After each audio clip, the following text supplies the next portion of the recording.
lie still for a bit and see if there's any other reaction in the room?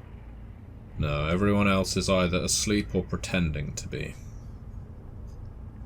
Leaves you with only one prefect, as far as you know. Oscar. Do I know anything about Oscar?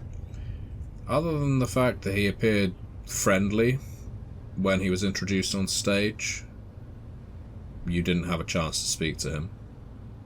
What is he doing? He is sat up in his bed with a book. Yeah, it looks like it's one of your books, in fact. Huh. That's surprising. Someone would read one of my old things. But as I see this, I try to get his attention, like, hey, Oscar.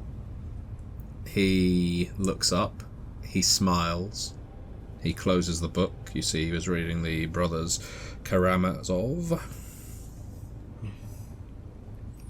Where are they going? You shouldn't worry yourself about it, okay? Get yourself to sleep. Have sweet dreams. I kind of feel like following them. Listen, don't follow the other prefects when they're on business, okay? Yeah. You don't want to get in their way. And then, because I'm so obviously noticed, and yeah, I don't know what I... Can I read this person? Try and get an idea of if he's kind of threatening or not? Yeah, do an intuition roll, please.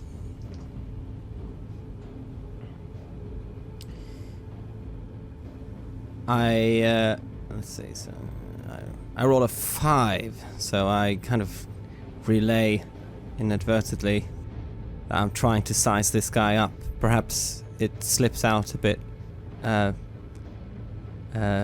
He gets up from his bed, walks over to you, or walks over to yours, squats down, puts his hand on your thigh, gives it a squeeze, somewhat reassuring, somewhat over-familiar.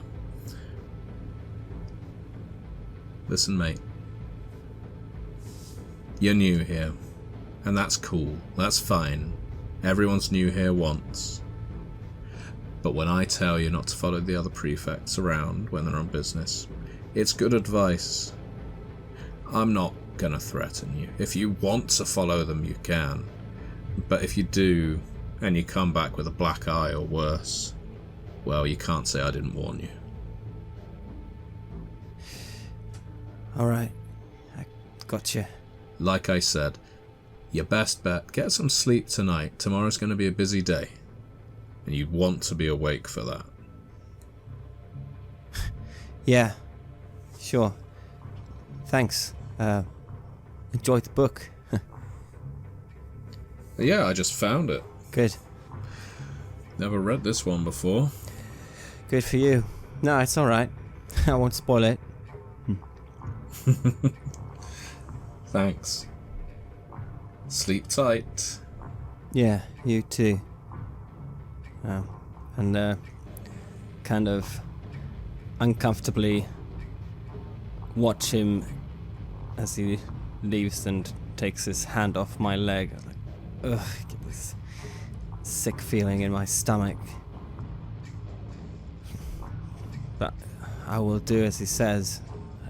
Lean back and try and get to sleep, I guess.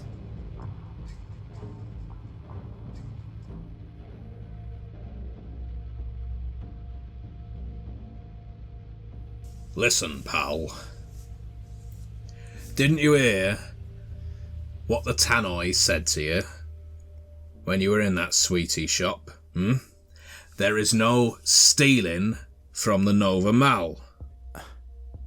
And now you've gone and done it, haven't you? You've gone and stolen something. And none of your friends are here. They all ran away. They all ran away, didn't they? And now that they've ran away, they've left you all on your own. They've left you holding the bag, haven't they? And now that they've left you holding the bag, well, I don't know what you can do about that, because you look guilty as sin. Well, you really look guilty as sin. Now, what you can do, little lad, because you've got these stolen goods on you, what you can do, is you can finger, that is, name the other people that put you up to this, or your friends, and, well, maybe I'll pay a visit round their house. I look over the shop, see that stupid shopkeeper should keep security cameras up. He doesn't know how long they've been going on at it. Now, of course, I'm here. And I look up at this security officer and I say, well, no, it wasn't them, it was just me. It's a bad lie. So what you're saying is, you came into this shop, you stole what you stole off the shelves, and none of your friends are any of the wiser, and now you're prepared to take the rap for that. Is that what you are saying? I mean, it's not their fault. I've been coming here for a while now, taking things, because it's easy to take things here, and I like porn, mags. I don't like the internet things because I want something you can hold in your hands. That's me. I'm sure you do. All right, well, that puts us in a bit of a position, don't it? Because now you've confessed to it. I've got you red-handed. I'm afraid I'm going to have to put you in irons, my friend. Going to be clasping you up. And the penalty for stealing from the Nova Mall is higher than anywhere else in Larkhead. Because the Nova Mall is like the mayor's pet project. If you steal from this place, they're going to throw the book at you. Which is why I'm saying, if you can just name a few of your friends. We think they've been stealing from the clothing stores, from the jewellery, even from the jewellery store, man. And that's a big deal. That's a big fucking deal. So, all you have to do is name two of them. Name two of them. I start sweating. If I wasn't already, I notice it now. No, so that was my idea too, yeah, about the jewellery. I thought we could make some money, because no one catches us. So they were, it was just me getting them to do that. He picks up his walkie-talkie. Looks like we got one perpetrator here. Fellas, let's take him to the security office, shall we? A couple of other security guards show up. Leave him alone, T. I confess to it all. Leave him alone. Look, we're going to take you to the security office. The police have got a eye on this place, you understand. There's been a lot of high-profile theft. It's lowering the reputation of an area that's already struggling, so we're going to ask you some questions. With a bit of luck, we'll just slap you on the wrist and you can be on your way. You won't even have to tell your parents, okay? Okay. Alright. Yeah. That's... Ignore him. He used to be a police officer and he has all kinds of delusions of grandeur. Okay. Don't want that happening in Larkhead. I'm sure I can be better if you just, just slap me on the wrist. That's... Yeah, well, let's get you into the security office, shall we? And he scans his card, and a door opens, bundles you in, sits you down, and you find yourself facing what can best be described as a drone on a stick. A blue light flicks backwards and forwards, left to right, across its appearance of a face. This is what we have as a lie detector in here. Okay? What? It's like a lie detector. It will read your emotions. It will tell us whether you're transmitting any what do they call them, Frank? Microaggressions. It'll tell us if you're transmitting any microaggressions or any tells, any lies. You know, they use these things at some of the high-end casinos, some places. Okay. So because this is the most up-to-date, modernist... What is it they said on the slogan, Frank? They said it's high-tech, the Mal of the future. Because this is the Mal of the future, it's got all the best technology. And so, when someone does some thieving, like you, apparently, we've just got to make sure they're telling the truth about everything, okay? What, this is, the Nova Mal made this? Am I supposed to talk to it? Well, it'll ask you some questions. We'll stand back. We won't leave. Not because you're in any danger, just because it's always fascinating to watch it work. I look at them like completely incredulous. This is really fucked up. Hello. Hi. Welcome to the Nova Mal. Thank you. What is your name? I'm Tobin Waltz. Tobin Waltz. Age 14. Address 14 Hillier Drive. Yeah. Good. Please relax, Tobin.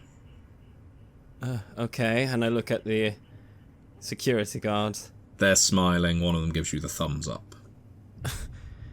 I let out a little guffaw. This is kind of turning comical. I kind of look around for a hidden camera. Tobin, how much did you steal? I look down at the bag. Did they take it or do I have it still? You still have it with you. A few things. This magazine, chewing gum, the jelly babies. Calculating cost approximately to the value of £8.47.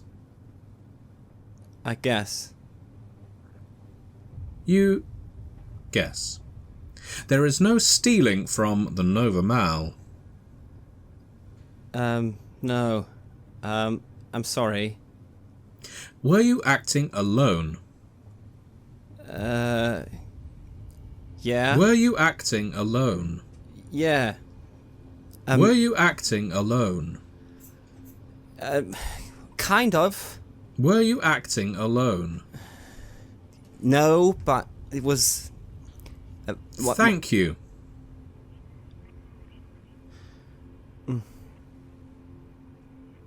The light flashing from left to right increases in its frequency and its speed. You almost hear it buzzing. Zoom, zoom, zoom, zoom, zoom. I swallow. Friends, accomplices, colleagues, criminal enterprise identified. What? You are free to go. Okay. I look at the guards again. They shrug. Where do I put this stuff? Oh, you can keep it. It's only £8.47. It costs more than that to find out where you need to put it back. And who wants to eat jelly babies that you already handled? Yeah. Okay. Thanks for being, nice about this. That's alright, We've all done it once, haven't we? When I was a kid, I used to stick boglins in my pockets. What's that? Oh, they're little, soft plastic toys. I used to stick them in my coat pockets. I used to have big coat pockets, Then my mum found me when I was passing by the checkout, and she pointed out in front of a salesman, and it was very embarrassing. Guess that means that I've got a future career as a security guard then. All the best to you, son. Yeah. Okay, thanks. And I trying to leave, I guess. As you're leaving, you see your friends have one of these drones buzzing around them. They're on the other side of the mall to you. It seems to be best described as harassing them. It's buzzing around their heads like it's a bee almost, although it's much larger than that. And you can just hear over the tinny sounds of music from the Nova Mall, it's ordering them to come with me, come with me, come with me. Is it flying around? Yeah. Is that normal? You've seen drones in flight before. You've never seen security drones in a shopping mall in flight. Oh, shit. I try to catch their attention and just try to shake my head if I get anyone's to look at me. As you try to signal them, you find your left arm being grabbed and wrenched behind your back. Ah! Easy there, pal. I heard them setting you off easy, but I'll have you know that I used to be a police officer, and I take the law very, very seriously indeed. Let me go. You still got stolen goods on your person, and I've still got some friends in the force.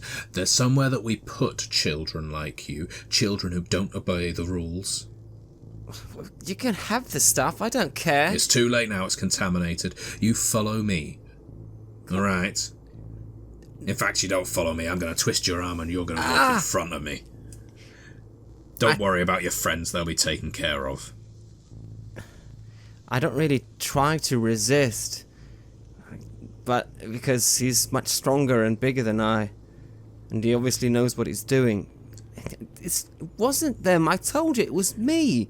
He forces you into a lift. It takes you down to a car park. I told you. Can you just let them go, please? Look, it's me with the stuff. Officer Jensen? I've got another shoplifter here. Good. St Jude's was looking for some more. What? Alright, toss him in the back. Are you gonna not... You should... talk to my parents. Should have thought of that before you went thieving, shouldn't you? What the hell? They'll be informed. Informed about what? And they'll probably be glad to be rid of you. No. He throws you in the back of the squad car. Ah. Enjoy your jelly babies, love. Security guard walks off. The police officer who you are now with, looking very tired, sprinkled with a 5 o'clock shadow, thick bags under his eyes, looks over his shoulder at you and says, "Those jelly babies?" Yeah. He reaches over and grabs them from you. Thanks. Starts eating them and drives off.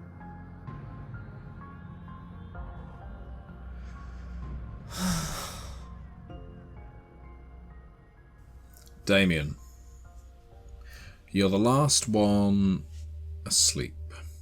Your mind has been racing throughout this day, this evening, based on your assignment, why you're here. And why you're here is becoming increasingly unclear. On one level. On the other, it's quite transparent that this place is not normal and requires investigation. But what you're supposed to do about it is another matter altogether. You've had all of your things stolen or scattered to the winds. Yeah, and the only thing I still have, I'm not really sure when to use it because I'm worried that one slip and that tape recorder will be gone, so I can't really get it. But yeah, I think I go to sleep very late. After all, I don't really want to sleep. Several reasons for that. Number one, I was waiting for something to happen. Night one, I'm sure those prefects were up to something for some kids. And of course, I don't want to sleep. I never want to sleep. Now I have to, but I don't really want to. But I guess eventually it comes. Eventually. Unfortunately not, because just as you're starting to drift off, you and Emelie, who has likewise been unable to drift off, all the way over in her dorm, you're both on the same floor, hear a girl's scream.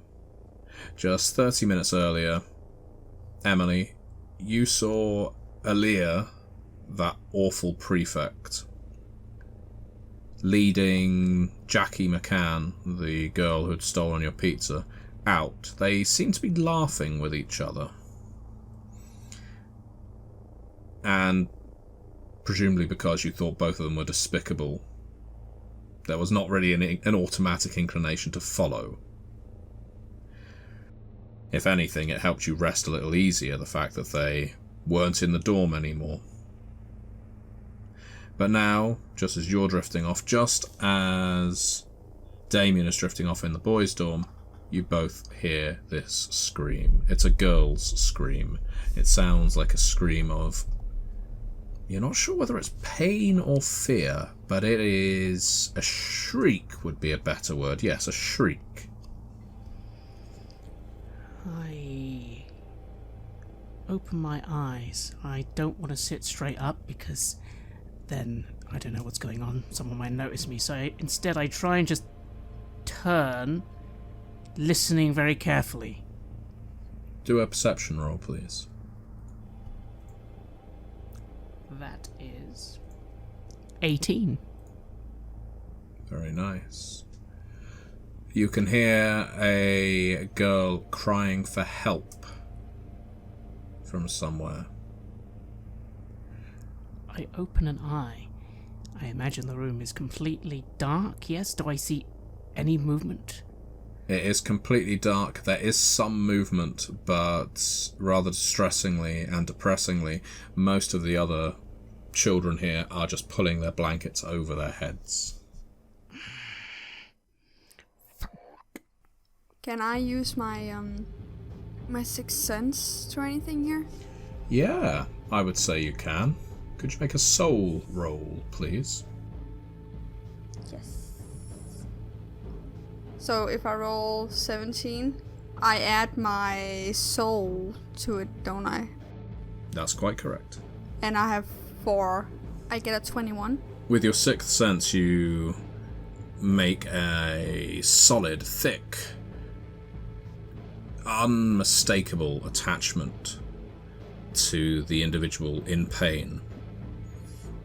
It's a psychic resonance, a psychic bond you have, just because you made contact with her earlier today. Jackie McCann is somewhere in this facility, and she is in extreme pain. In fact, it was such an amazing success. The bond between the two of you is so strong that you can even see some of what is happening to her. You can see that she is sat in a room. She's in a chair. She doesn't appear to be restrained, but you can see shadowy figures around her, faceless figures, and that she has electric wires attached to her skin. And you can see occasionally her body is convulsing and jolting, and there are even thin trails of smoke pouring up from where the electric wires have been pinned to her body. She doesn't scream while she is being electrocuted. Quite the contrary, her teeth are clamped shut when that happens, and you can see the blood caked around her mouth that would imply she's even bitten into her tongue. But what you can see is whenever the electricity stops, she just shrieks and screams and cries out for help. Help, please, somebody help me! Do I have any idea where she is? You don't recognize the location. And you can't get a sense of where in the facility, perhaps because you're unfamiliar with the entire layout. You didn't have the full tour with Aaliyah. I'm gonna sit up in bed and put on some clothes really quickly and put on my boots and try to follow the noise. Okay. No one gets up to stop you until you open the door to the dorm. And Georgina leans up out of bed slightly. The prefect that was kind to you earlier in the day. And where are you going? I have to pee. You've got to hold it. Oh, Emelie, you've got to hold it. I can't. Don't you understand? We don't leave the dorm at night. It's dangerous. I have to pee. Please. Please. I suppose it would be unfair to make you go in your own bed on night 1, wouldn't it? Okay, do you know where the bathrooms are? Yeah. Okay, well, don't be long. Don't make me come looking for you. I won't be long, I promise. Okay. Thank you. Based on her facial expression, she seems oblivious to this screaming. Damien, are you getting up and out of bed? I would keep looking around the dorm, noticing no one else even moving. I think to myself, wasn't there still one prefect in here? I close my eyes. I'm not going to be falling asleep. I don't want to sleep, but I'll keep listening. I'll keep listening. For a moment, though, a little part of me thinks maybe this would be the moment. But no, I can't risk it. That prefect could be watching. Even though that seems completely stupid that they'd be standing there watching. I don't know, this whole place is fucking weird, but no, I'm just gonna listen. That just leaves Emelie. I peek out to the corridor to see if anyone is there, and if the coast is clear, I'm gonna try and follow the noise. You think it would take you back down toward the ground floor? You gonna take the stairs down? Yeah. Your boots, despite your best efforts, make heavy clomping noises as you go down the thin wooden staircase. Clomping and creaking. I take my boots off. Very good. To be honest, though, despite the noise, the screaming is going to be far louder and taking up anyone else's attention. The screaming stops. You're on the ground floor. Make another soul roll, please. 15. Oh, okay.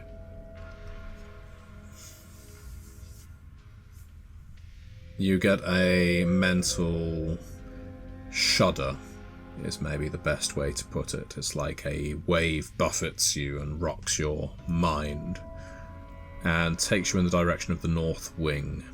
You haven't been here yet. Your dorm is in the north wing on the floor above, but you've not been in the north wing on the ground floor. Must have been why you were so easily able to hear this noise. Must have been coming up through the floorboards. Do I have any idea where I'm supposed to go other than the north wing? Your heartbeat is telling you to just keep heading in the direction you are.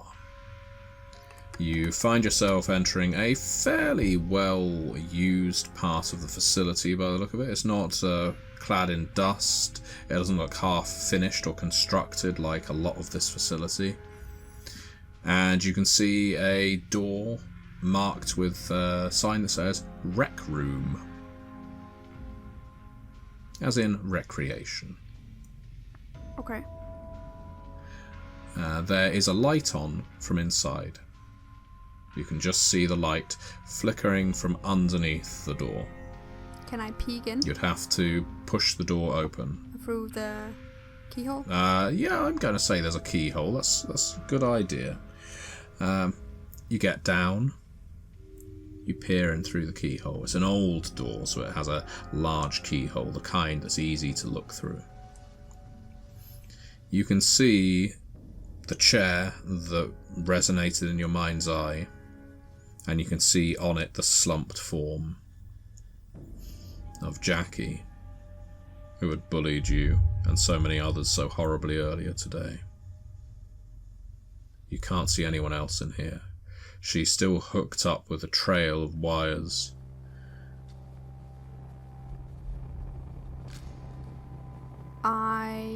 So there's no one else currently I can see in the room? No one you can see. Okay. I'm going to open the door as slowly as I can. Okay. Could you make a perception roll, please? Yes. 16.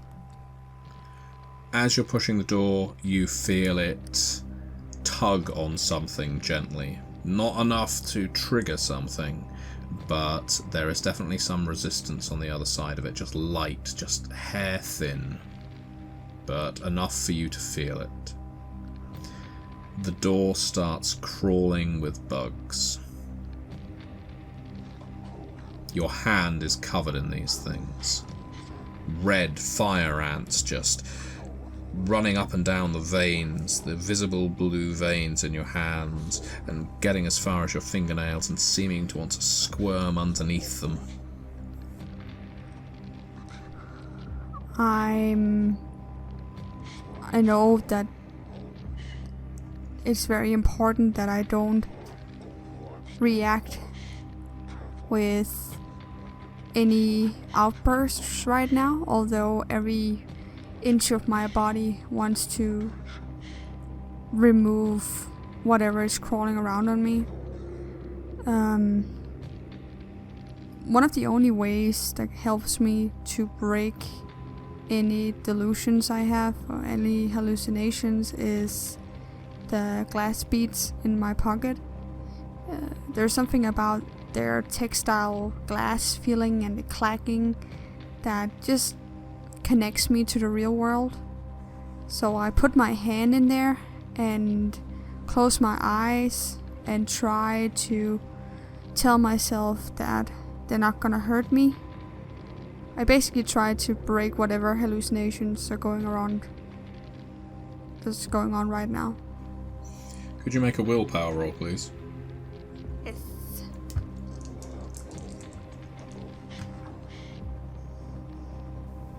Okay, I roll a 11. The bugs don't go away, but you're able to keep it under control for now. You can actually feel them biting your hand. Are you going to push on through the door, or are you going to retreat? I'm going to push on through the door. Okay.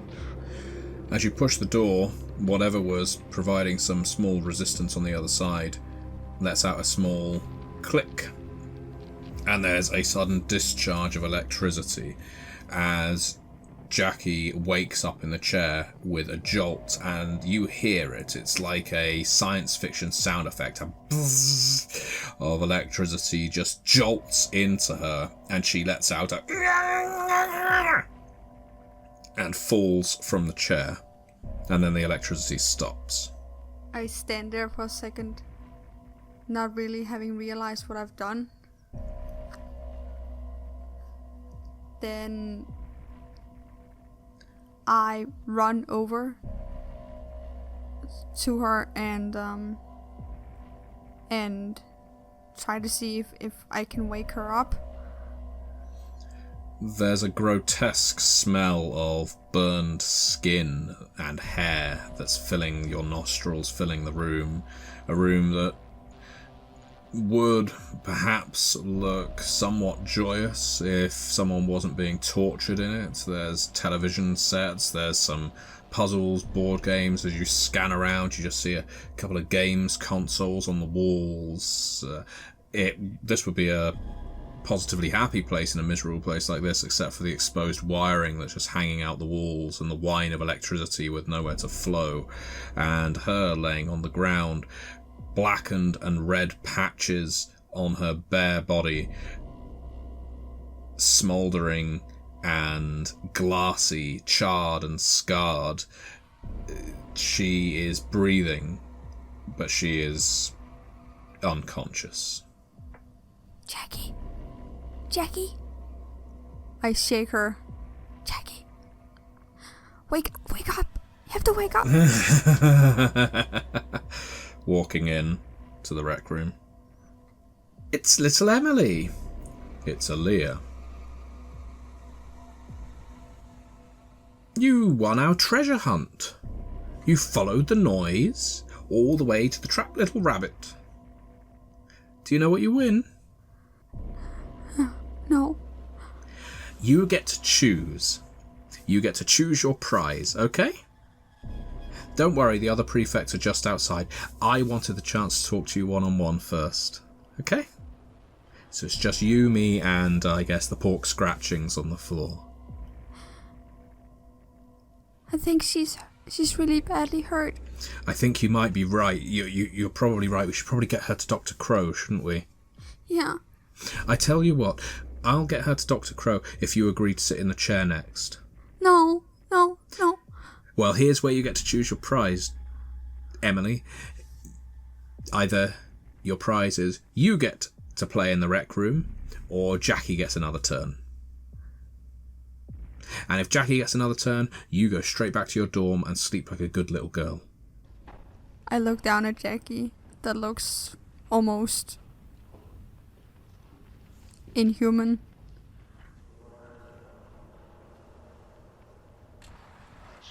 Why are you doing this? Well, it's all part of the game.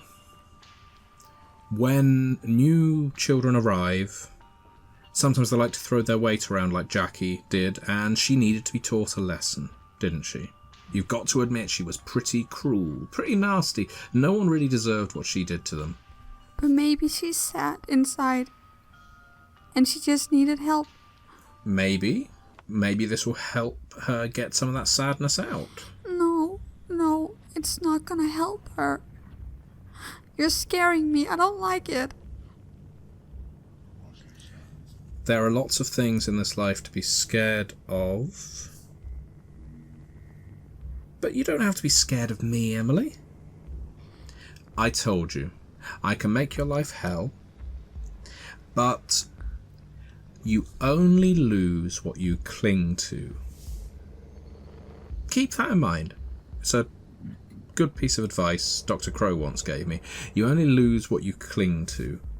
If you have to cling to being innocent and weak and whatever it is, however it is you define yourself, then, well, you stand to lose it. But you won't lose anything if you don't cling to anything. Does that make sense to you? You're gonna kill her if you do it again. We won't kill her. We're not going to get in trouble. But don't you think she learned her lesson? Maybe. We'll find out when she wakes up, won't we? Please just let her go. And let... And what about you? What are we going to do with you now? I'm not gonna tell on you.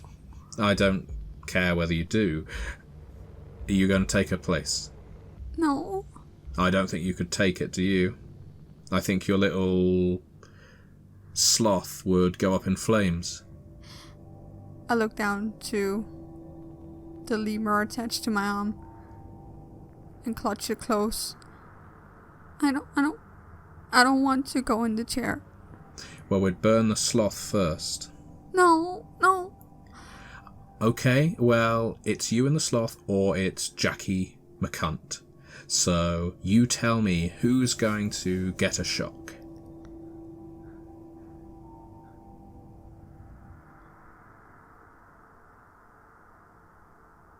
Jackie. Yeah, thought so. Good girl. Alright, on your way. Get back to your dorm now. Don't worry, we won't let her scream this time.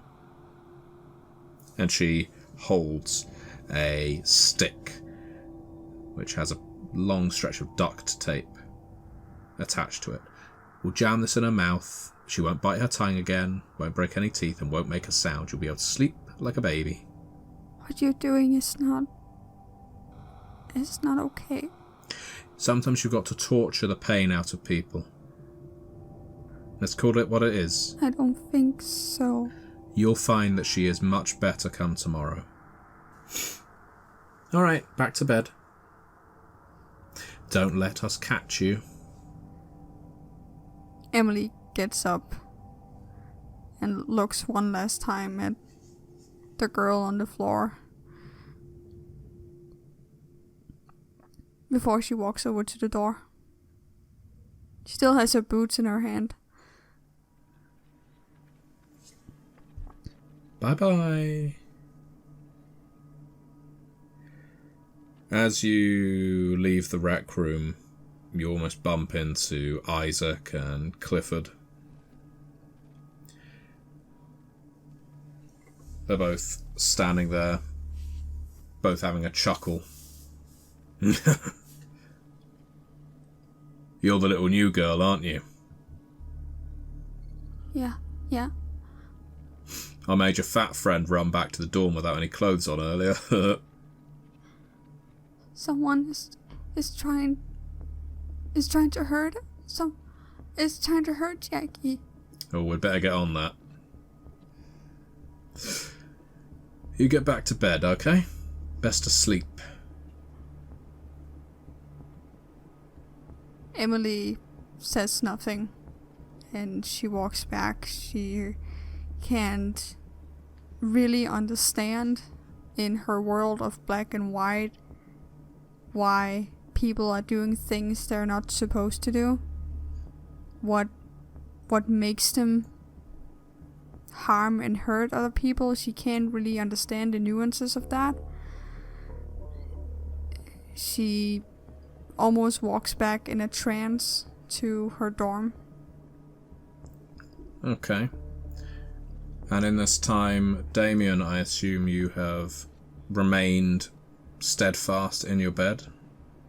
I have, but I did keep listening. From my dorm, it doesn't sound like I would have heard more screaming, but do I hear anyone coming or going? Do I hear the door open or close at any point? You do hear the clomping of feet back when Emelie had her boots on. And if you could make I think a perception roll would be good for this as well. Mm-hmm.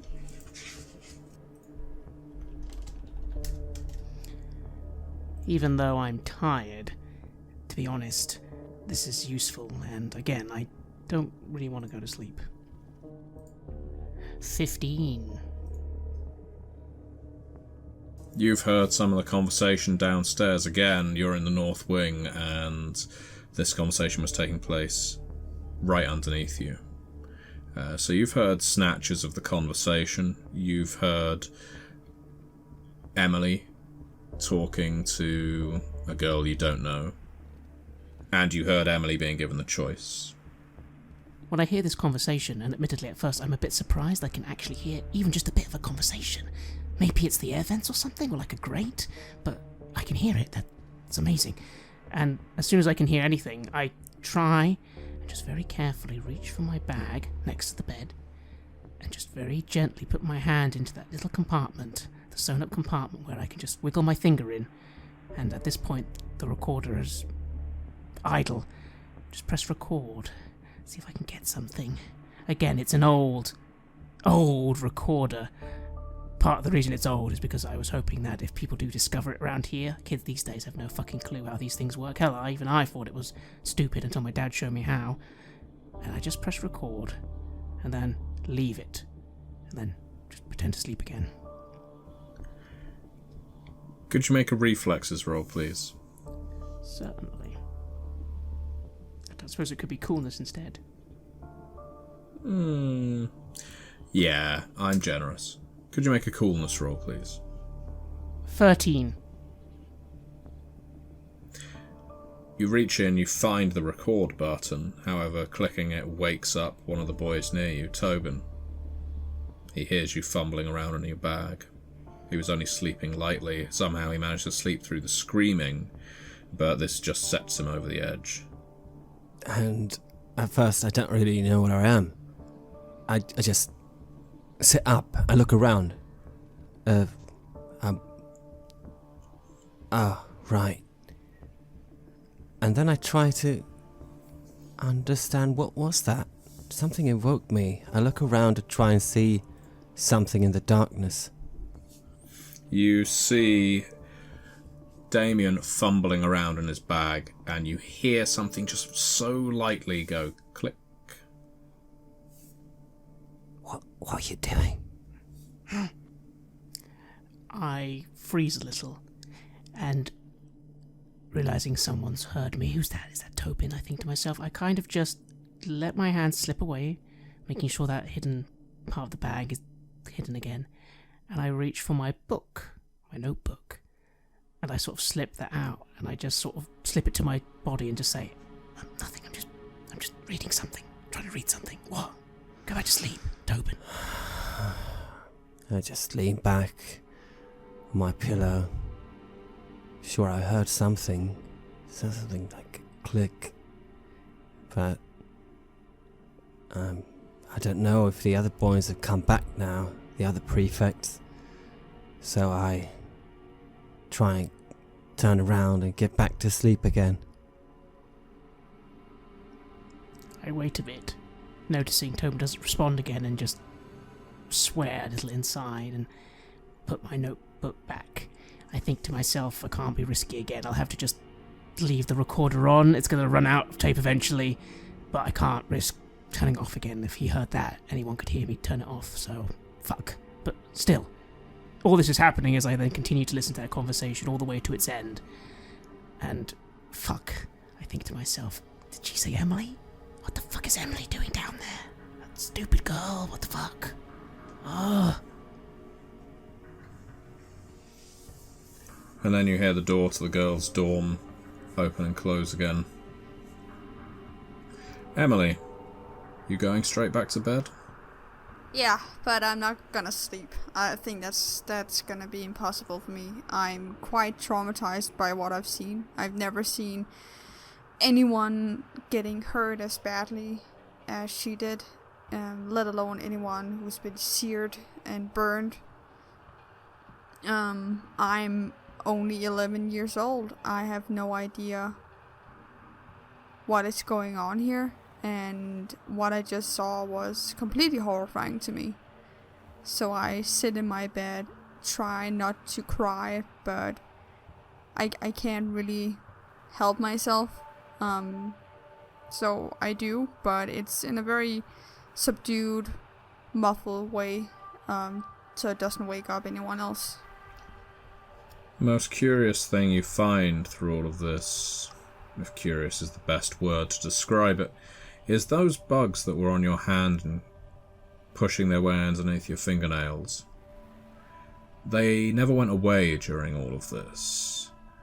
In fact, they're still there now, but for the first time ever in your life, you can see these fire ants all over your hands and arms, and you can't feel them.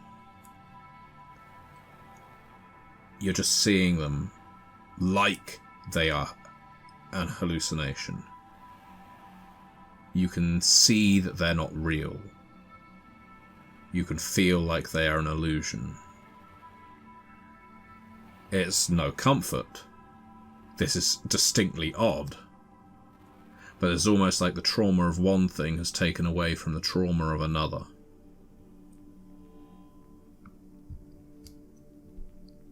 I spent a lot of the night just looking at the ants on my hand, where I would do everything that all of my numerous therapists and psychiatrists and family therapists have told me to do.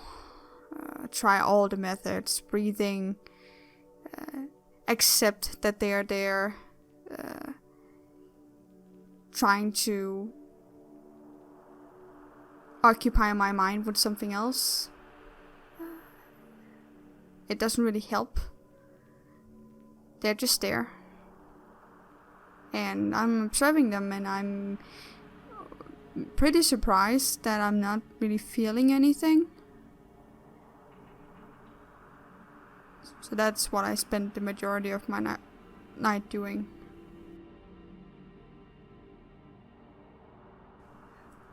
As you don't sleep during the night, Emelie, you do see Aaliyah come back. She sees you sitting up, gives you a quick wave and a smile. There's nothing kind about either. And gets back into bed. You don't see Jackie come back.